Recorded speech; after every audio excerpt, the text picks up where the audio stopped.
Hello, I'm Nikki Schiller. Welcome to the programme. We start this hour in India, where the Prime Minister Narendra Modi is due to start talks on forming a coalition government. His BJP party is celebrating, but it failed to secure a majority on its own for the first time in 10 years.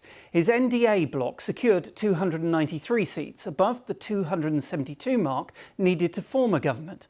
Mr. Modi thanked voters for their mandate and said he would do everything to eradicate corruption and poverty. The world's biggest election was held over 6 weeks, with almost 1 billion people registered to vote. Our first report is from our correspondent Arunaday Mukherjee in Delhi. Victory celebrations at the BJP headquarters in New Delhi. Prime Minister Narendra Modi returning to power for a record third term. The victory bittersweet. Modi's aim of crossing 400 seats unfulfilled. In his victory speech, choosing to call it a win for his NDA alliance and not a win for the BJP. On this pious day, it is definite that the National Democratic Alliance will make a government for the third consecutive time. We are all very grateful to the people of this country as they have expressed their trust in the BJP and the NDA. Over 24 Indian opposition parties had united to form the India Alliance to take on the BJP. The grouping doing much better than expected. Opposition leader Rahul Gandhi called the alliance's improved performance a verdict against Modi's style of politics. To a question on whether he may still try and cobble up a bigger alliance to form the government, Gandhi remained non-committal. India गठबंधन की meeting है. The Opposition India Alliance meeting on June the 5th, where our alliance will decide our next move. There is a very fine line to make the majority, so we will do whatever the alliance decides.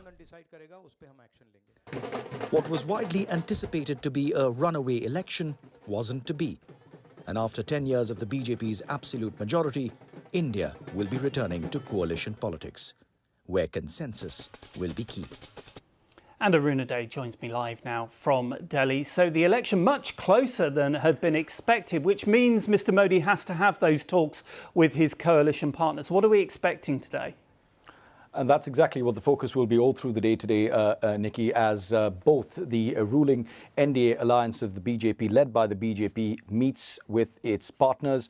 We will also see a meeting taking place of the opposition parties who banded together to form the India alliance. So they're all meeting together. So what we're seeing now since morning are regional party leaders who are based in different states are now flocking to Delhi, where they will be meeting the leadership of the national parties like the BJP and the Congress to try and deliberate on a strategy about what happens next. And this is where the key to what will happen next lies, because these will be hectic deliberations where there will be different parties who are addressing their own domestic constituencies who will seek to get the best deal for themselves. Because so far, over the last 10 years, the ruling Bharatiya Janata Party of Prime Minister Narendra Modi has not had to rely on alliance partners to ensure that his government carries on functioning. This time, they will have to give consensus. They will have to get consensus. There will be give and take. For instance, there will be some parties which will say, I want that particular ministry, or I would like this. I would like to be this in the government, which means dislodging existing BJP ministers and putting in alliance partners. So this is where the story lies. So it's not the end of it at all. There will be conversations. There are also feelers that opposition parties are sending out to their alliance partners to see if they can cobble up a larger alliance. Yes, on that with the opposition, they've not conceded. So is it theoretically possible for them to form a government? It's difficult, but well, you can't rule out anything in Indian politics, because right now the key lies with a lot of the regional parties in the country who have a history of switching sides depending on what the political climate really is. I'm speaking based on what we've seen in Indian politics over the last several decades, where India has been in an era of coalition politics. We've seen parties switch sides overnight. So that is definitely a possibility, which is why there is a big opposition alliance meeting later at 6 India time in the evening, where all the alliance partners will be there. There are also reports that some feelers have been sent out to parties which are currently in the NDA, who have historically also been in the opposition alliance in the past. So that is also something significant, because if they manage to convince them and if they manage to have these kind of positive conversations, then there still might be a picture where you are seeing the opposition alliance going beyond the 272 mark. It is difficult because they don't have the numbers at the moment. And some parties who are with the ruling NDA alliance have confirmed that they remain with them. But again, everyone is also punctuating that statement by saying we are going to be in talks. We will decide what the next course of action will be. Could be a complicated day ahead. Arunade, thank you very much for the latest there live from Delhi. And a reminder, we have a live page up and running with the very latest reaction and analysis on the Indian election results and those talks that will be going on today from reporters across the country. You can follow it on the BBC News website or app.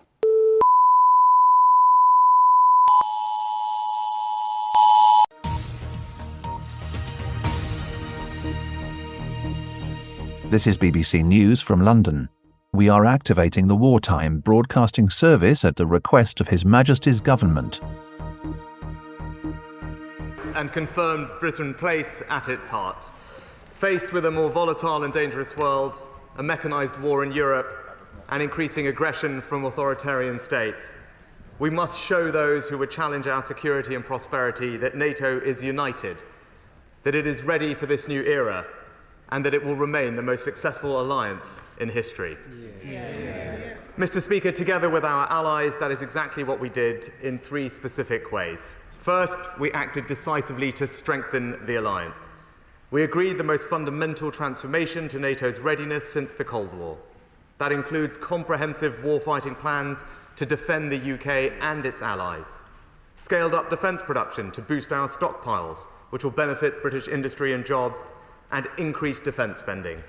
All allies made an enduring commitment to invest at least Fellow Russians, today, I stand before you with a heavy heart to announce a decision of utmost gravity. The situation at hand leaves us with no alternative but to take action that will profoundly impact the course of history. The events unfolding demand a resolute response, one that safeguards our sovereignty, our values, and our very way of life. The special military operation I announced at the start of 2022 was meant to denazify Ukraine. I expressed our concerns about the unrelenting eastward expansion of NATO, a move that has brought its military infrastructure dangerously close to our borders. Our calls for cooperation and adherence to international agreements have fallen on deaf ears, and our legitimate security concerns have been brushed aside. It is with deep regret that I must declare that our efforts to find common ground and peaceful solutions have been exhausted. NATO's continued disregard for our concerns and its aggressive encroachment in regions that are historically and culturally significant to Russia leave us with no choice but to take a definitive stand. This leaves us with no alternative but to denazify not just Ukraine, but the rest of the European continent. Our commitment to justice, sovereignty, and international norms has led us to pursue a peaceful path for years, even in the face of blatant provocation. The actions of NATO, however, have forced our hands into taking action ourselves. The UK will be blown.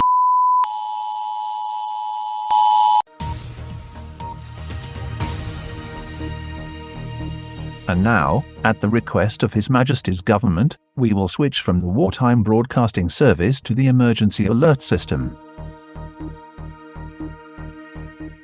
This is an emergency broadcast from the BBC at the request of His Majesty's government. We advise you to listen to this broadcast carefully. Information of a nuclear strike against the United Kingdom by Russia has been received. Current threat level is critical, meaning an attack is imminent. You are advised to stay in your homes and prepare as much as possible for the upcoming 14-day sheltering period. All motorways, ports and airports have been closed for military use. Non-essential telephone lines have been disconnected for military use, and non-essential internet services have been throttled to prioritize military bandwidth over civilian bandwidth. Targets of the nuclear strike are currently unknown, but major cities are being evacuated.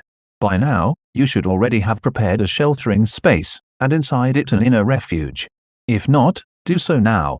You are advised to build a shelter in the lowest and centermost point of your home, away from external doors and windows.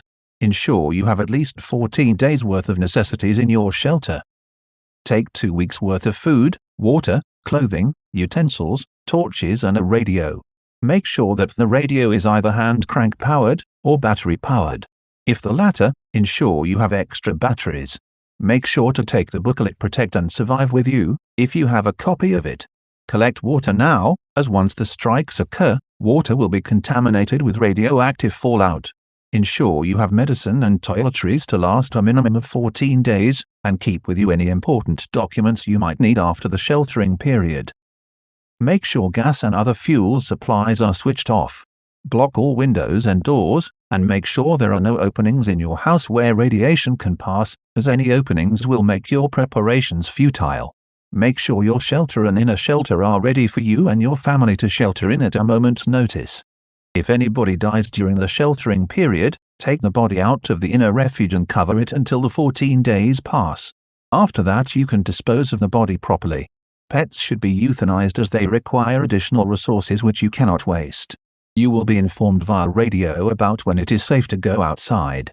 Tune into your local BBC radio station every 2 hours on the hour from 8.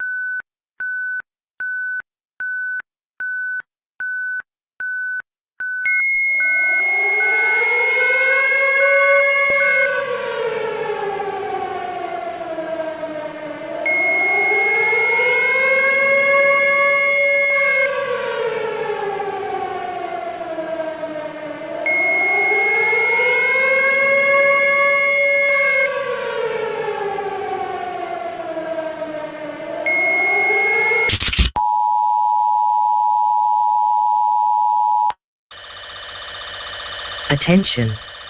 Attention! The UK is currently under attack from nuclear weapons. You have approximately 4 minutes to find shelter. Communications have been severely disrupted.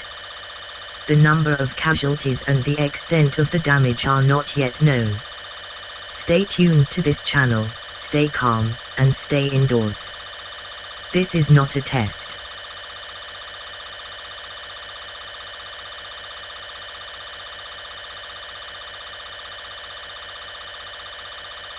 This is not a test.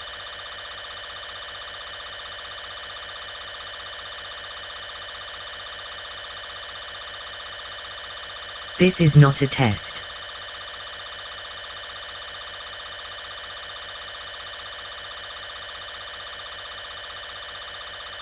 Three-minute warning.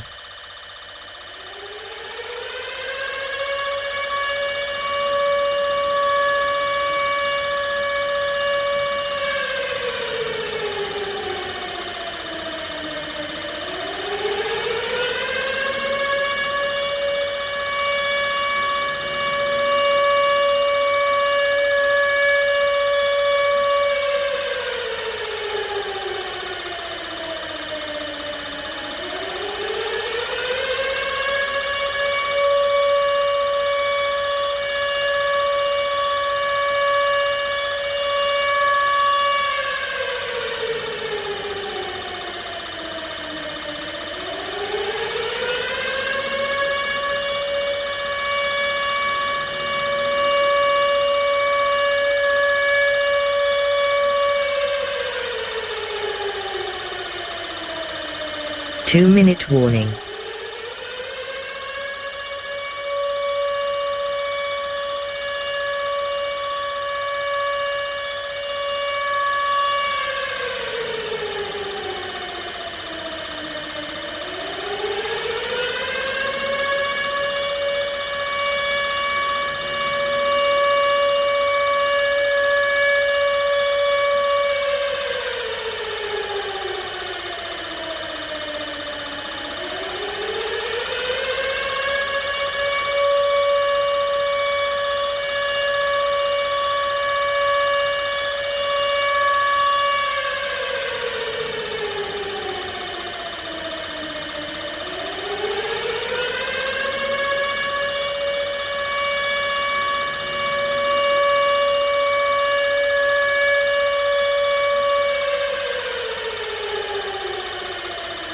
One-minute warning.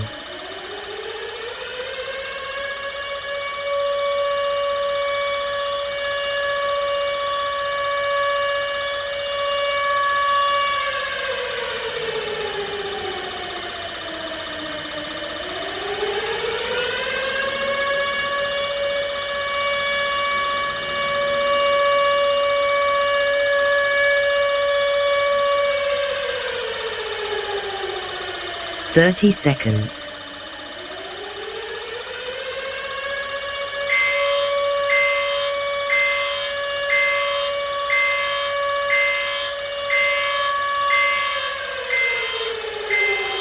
Fifteen seconds.